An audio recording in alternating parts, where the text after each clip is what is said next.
Ce conte est une vraie leçon de vie. Écoutez bien, c'est une histoire en fait où un père et son fils marchaient avec leur âne. Le soleil tapait très très fort, il faisait très chaud.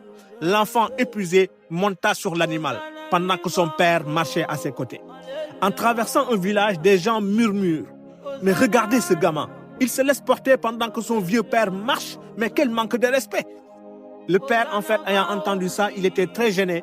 Il décide en tout cas d'échanger les rôles. Le père monte cette fois-ci sur l'âne. L'enfant, lui, descend et marche à côté. Dans le village suivant, en fait, d'autres personnes font des remarques. Mais quel genre de père fait marcher son enfant pendant qu'il est tranquillement installé sur l'âne?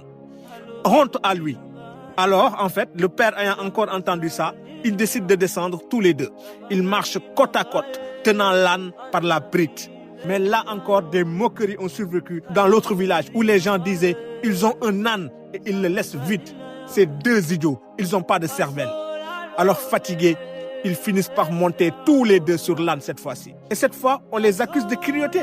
Deux personnes sur un seul animal, c'est de la maltraitance animale. Ça, c'est incroyable, ils n'ont pas de cervelle. Tu vois?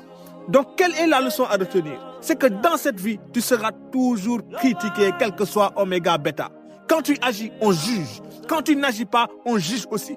Donc, même ton silence, en fait, dérangera ceux qui vivent dans le bruit.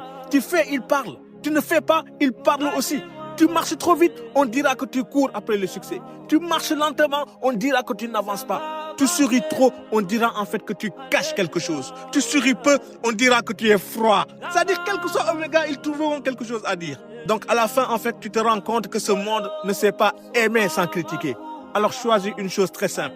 Vis pour Dieu, vis pour ton cœur, vis pour ce qui a du sens et laisse les autres parler.